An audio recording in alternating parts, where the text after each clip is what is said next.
Wack has been pretty honest about his plans on exposing and ruining the life of Terrence Gangsta Williams, which is Birdman's brother. Wack is currently on social media looking for the last piece to his puzzle before he can really expose Terrence Gangsta Williams.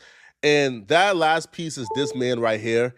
He needs help getting in connection with this particular man because he claims this man holds the information that he needs to expose and ruin the life of Terrence Gangsta Williams. Before the video even gets started, I want to put y'all onto the best money play right now on the internet called Free Cash. These folks is literally paying you to play video games, bro. Like little mini games like this, you hop on your phone, you play them, and you get paid to play it, bro. It's 100% trackable, transparent. You see exactly how much you're making as you play it. If somebody is willing to pay you to play video games, you probably want to play it because you don't know how long it's going to last. Scan my QR code or click the link in my description to download the app and get started. The situation with Wack 100 and Gangsta actually started earlier this week on Vlad TV. So Hassan, Campbell, and a couple of other dudes, they have a podcast on Vlad. Now, they were discussing the streets and various things in regards to the streets when Gangsta Williams came up, and Hassan Campbell revealed information about Gangsta. The conversation that led into Hassan Campbell exposing Gangsta actually started with them talking about some pretty disturbing things. One of the dudes on like the platform, he stated that if he went on a drill with his friend and his friend got shot, he would kick his friend out the wheel to die on the side of the road. Yo, just some horrific, nasty street dude stuff that they say on these platforms because they think it sound cool. Hold up, China, let me ask you a question. We had a conversation earlier, seeing that we blowing this up, right? Yeah. Let me ask you a question. Go ahead. You said earlier, I swear. Lenny ain't here. I swear. Uncle Murdo. Uncle Murdo over there. No, the Murdo over there. Hold up. Hold up. I swear to tell the truth, the whole truth, for nothing but the truth, Your Honor.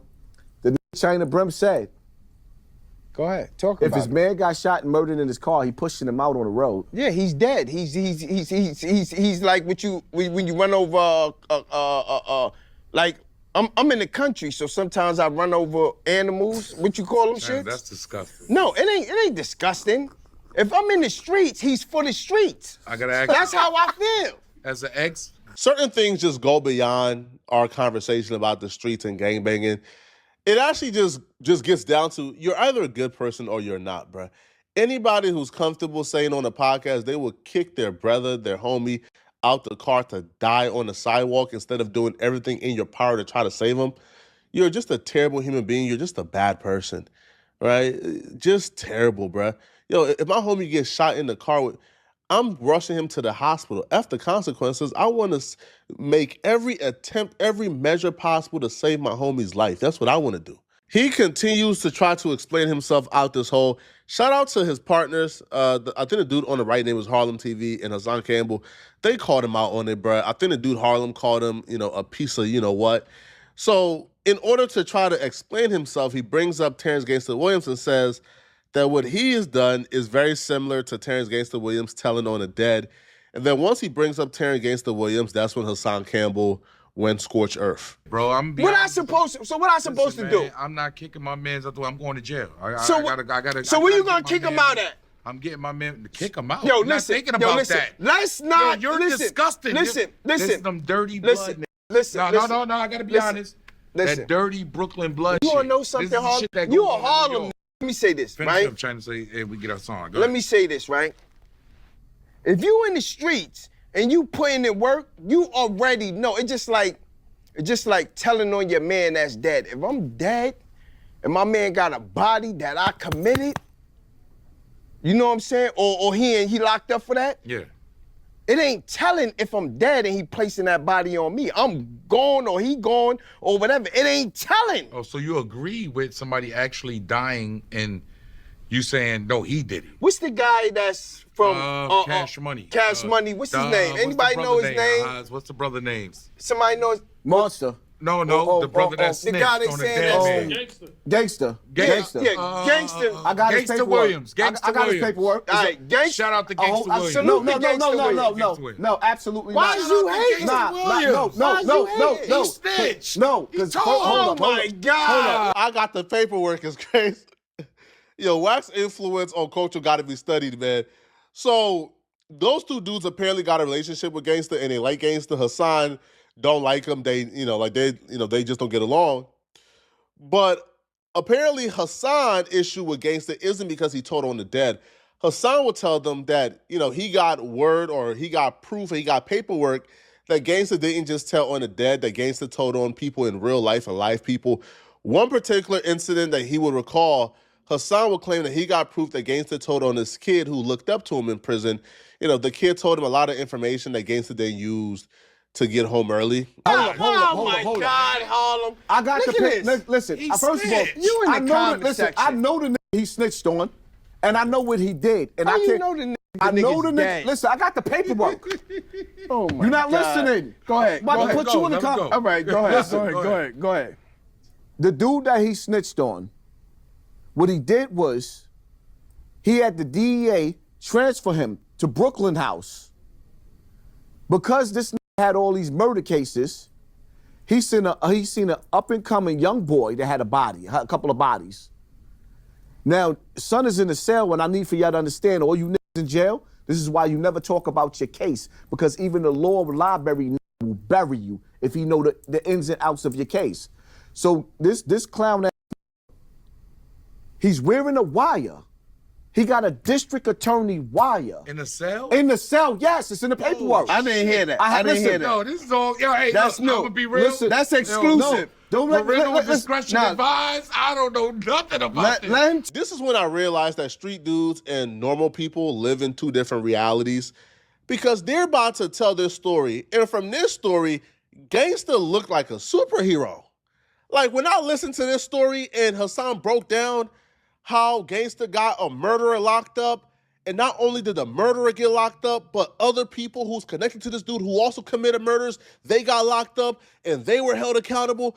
When he's telling this story, I said, Gangsta deserve a Nobel Peace Prize. He got a lot of monsters off the streets, but they're telling this story as if Gangsta should be shamed for it. And that's what I don't understand here, right? I never knew that. I never know knew he that. told us some dead, but I didn't know that. Go ahead, I made the videos. That's why he's so mad at me. Because the paperwork is so thick. It takes two hands to hold the paperwork of telling the nigga dead. He did not just tell on dead people. He told on a good nigga that looked up to him. Wow. And because the dude was sitting in a cell trying to impress him, what he did was he told on other homicides, trying to impress this nigga in jail with a bunch of homicides. So what happened was, now he ended up getting life in jail, and his co-defendant, because now you telling street business, the nigga that did the dirt with him, Yeah. ended up getting life too. And later on in jail, because when they got next to this, because he was gossiping, loose lips, sink ships. What ended up happening is, son that got told on by Gangsta, Yeah. he got stabbed almost to death. Got stabbed like 30 times in jail for running his mouth By Hassan. and telling this. So now, dude is all on the internet. He's a famous rat being interviewed and lying, talking about he just snitched on the dead. That told on real people in jail. He wore wires in the penitentiary. The most hilarious thing was when Hassan says he told on a good nigga. Huh? Somebody who was in jail for a murder and who had information on other murders that he was involved in, that was the good person? What? To me, that sounds like the devil. That sounds like somebody who deserves whatever bad karma that came their way, bro. They took people off earth. Now, I think Gangsta, from my perspective, is still halfway in, halfway out. Because when Vlad asked Gangsta about this, Gangsta was deflected a little bit. And when he was deflecting, that tells me he still cares about the opinions and validation from the streets. When Gangsta, we support you. We support you telling on a murderer. We think you did the Lord's work. Right? Who give a damn if Hassan and those two other dudes is, oh my God, listen, man, you don't gotta deflect for validation from the streets. We support you 100%. All right? Tell on all them niggas. But when Vlad asked Gangsta about this, Gangsta deflected, and this is the first time I've ever seen Gangsta deflect during an interview. He's usually pretty direct with his answers. I had a podcast that we hosted on Vlad TV with Hassan Campbell, China Brim, and Harlem Legend, and they brought up this whole "you wore a wire" and got someone a whole bunch of time and everything else like that. I'm listening to this thinking, me and you went over this story already. Is there anything new to the story, or is this the exact same thing that we went over? Exact same thing. First, shout out to China Brim, because when China Brim first come home, he had reached out to me, and this when I was just getting out and a lot of stuff, and I didn't want him to get caught up in my mess because I know he a real one. I don't know the brother, Harlan Legend, but Hassan Campbell is a red dragon. What is that? The Bloods know about what that is. A red dragon is a gay person. So okay, so you're saying Hassan Campbell's gay? Yeah. So my thing is this, Vlad. Hassan Campbell been saying my name since I've been home, calling me out my name, disrespectful stuff. So I've been like, you know what? The appropriate thing I should have done was reached out to African Bambaataa and say, hey, you know what a garden tool is? Correct. Your garden tool or your female dog, what they call a female dog? Bitch. Is being disrespectful, check your people. Because he admitted African Bambaataa is his war daddy. So I should have reached out to him. What? His war daddy. That's what they call in jail when somebody protect you. War daddy. Yeah, they protect you and all. That's his war daddy. Okay. So I'm learning new phrases here. Yeah, I'm giving it to y'all too. But anyway, yeah, same old thing. They keep pumping. What I learned, and I said that this year that I wasn't going to be going back and forth with transgenders, you know, the Rainbow Coalition. When they say stuff, I got a new slogan, I don't care. You know, so I like it because people keep my name going. You got to keep mine. I'm not a rapper. I'm not an entertainer. I've been home 4 years. When you gave me that chance, I took off with that and been doing fine. I've made $487,000 on social media, on YouTube, since I've been home. Almost $500,000. Right, man. Nice. So, congrats. I see you got more jewelry now? I got the one snitches get stitches. Oh. You know, that's wait. That's what you got? The snitches get stitches. Man, okay. Wack is watching this, and Wack is getting very suspicious and very upset that Gangsta is not addressing it, and he's kind of deflecting.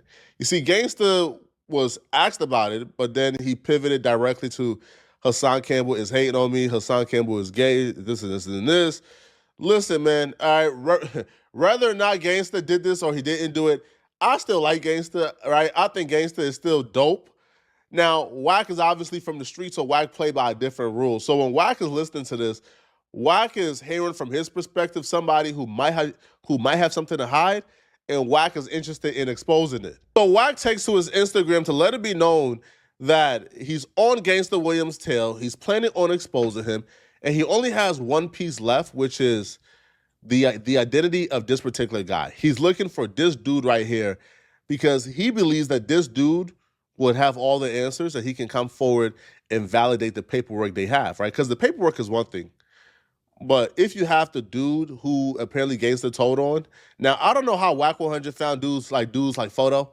Like, I don't know how Wack got some type of like exposer spies or something. Because thinking about it, how did you even find his picture? So Wack goes, we're looking for this man. He's known to be the living body that was informed on while in MDC, New York by Terrence Gangsta Williams.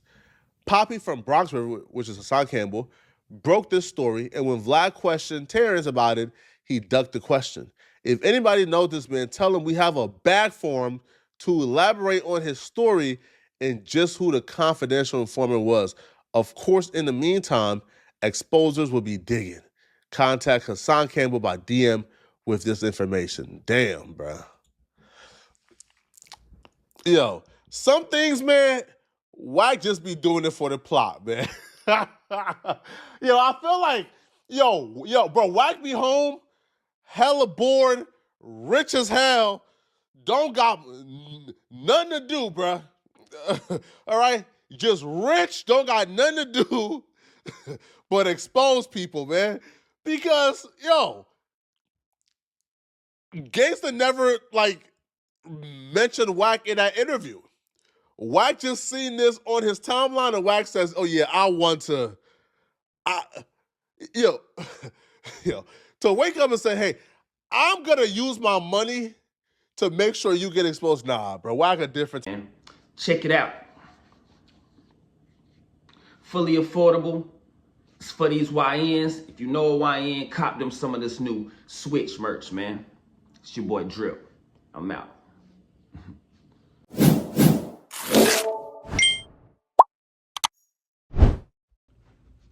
Appreciate you for clicking on the video. Before you go, make sure you like, comment, and subscribe. And I'm out.